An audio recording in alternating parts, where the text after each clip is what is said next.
think he's blinking too.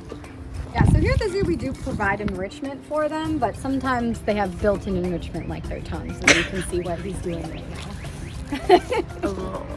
It's one of his favorite things to just roll it around. It's kind of like, you know, that bubblegum tape. Oh yeah! That's exactly what we think it looks like, is he just has like a big wad of bubblegum tape. A wad of gum. That is just your tongue, huh, bud? Ridiculous.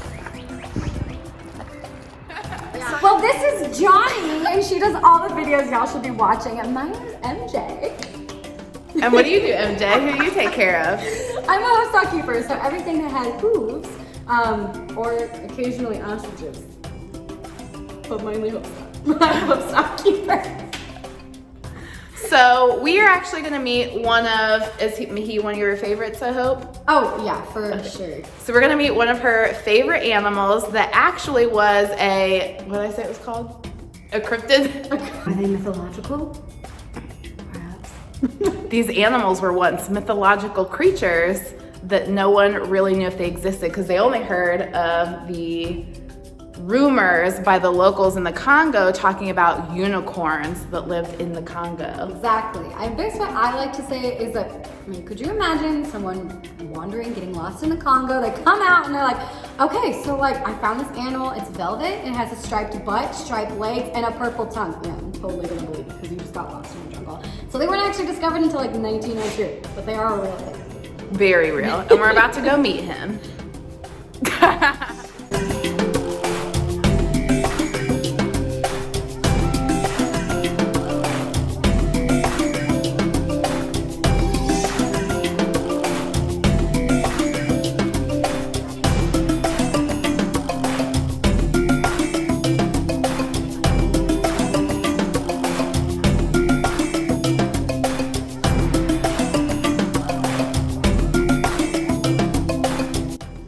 So who is this, MJ? Well, this is Mr. Kwasi. He's our 7-year-old male Okapi.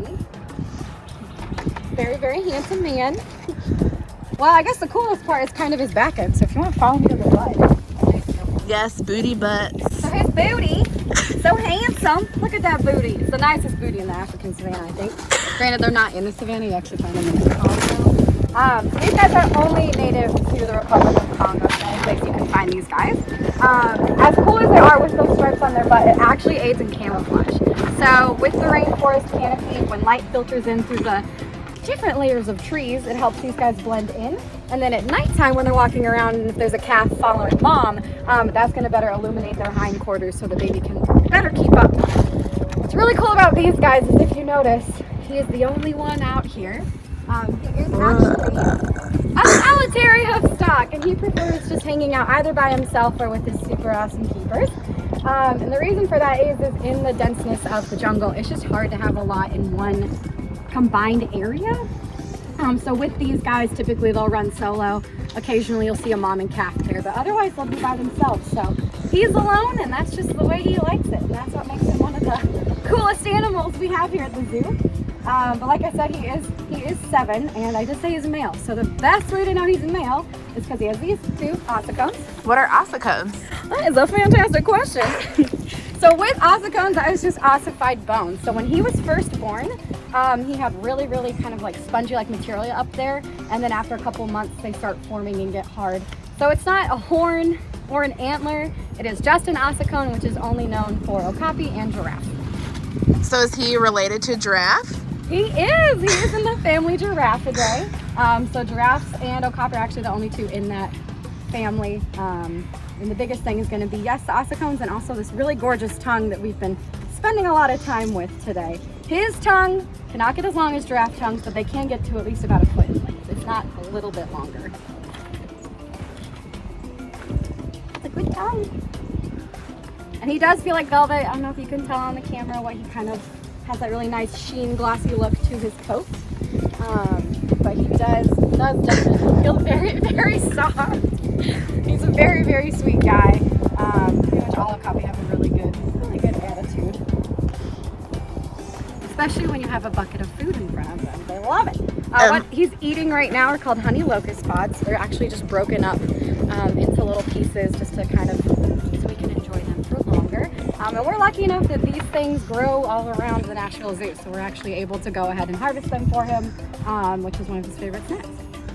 And I know he usually has like some other favorite snacks you guys have introduced to him.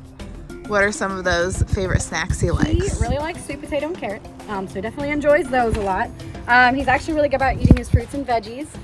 We gave him peanut butter last night. He was not a fan, so peanut butter's like, ooh, on the fence, not sure we like that. But he definitely likes that. His favorite browse, because he eats a lot of, he's a browser, so we'll have to go into browsing versus grazing. But since he is a browser, he does really like a lot of trees and leaves that come off of those trees. And his favorite is called sumac, which is funny because to me it's a very velvety feeling tree, and he's velvety, so I don't know. I assume that's why it's his favorite. But I know one of our keepers has eaten it before, and it's one of the sweeter leaves. But these guys do eat a lot of weird things. So here, obviously, we just feed him his typical. He gets grain, he gets alfalfa, he gets some grass hay if he wants to munch on that, and of course he does get quite a lot of browse. Unfortunately, in the winter, we kind of just have to make do with bamboo. But you like it anyways, huh? He's not so bad. But what's really cool, this is actually my favorite Okapi fact. Buckle up, get ready.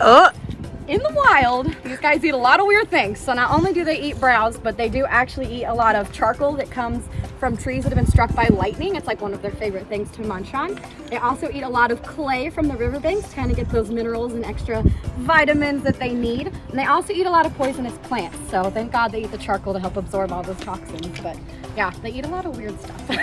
That's awesome that he would eat something poisonous, but then eat something that helps with those poisons in his stomach. Yeah, it's, I mean, like, do they do it because they know? I don't know, but like, they're just like eating a lot of things.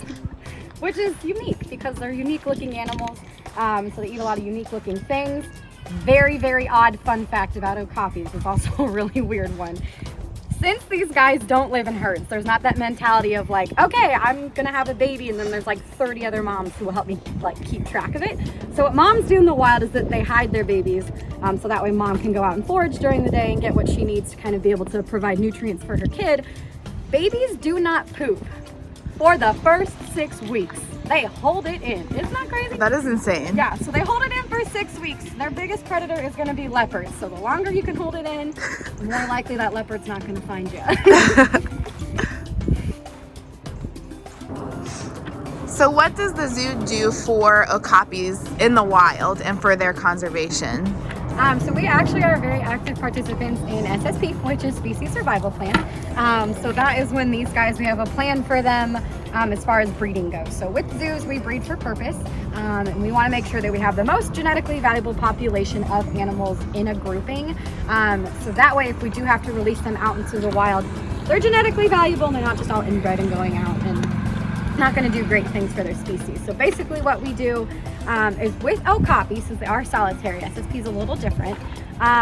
There's not a lot of these guys actually in zoos. So we have to take into account too, these guys weren't even discovered until like 1902, 1903, if I can't quite remember, but it's between 1902 and 1903. So there's not a ton of them in the United States. So with us, we're actually waiting to get the recommendation to get a female.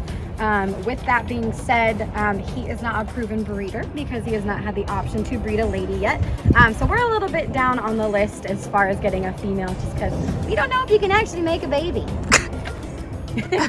He's like, oh, okay.